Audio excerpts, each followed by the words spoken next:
Ay kabayan! Ito yung napanood ko sa Marimar episode mula pagkabata hanggang paglaki.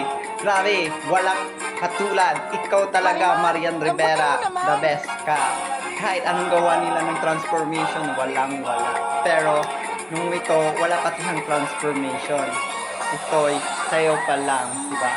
Pero hindi ko na kinuha yung transformation niya.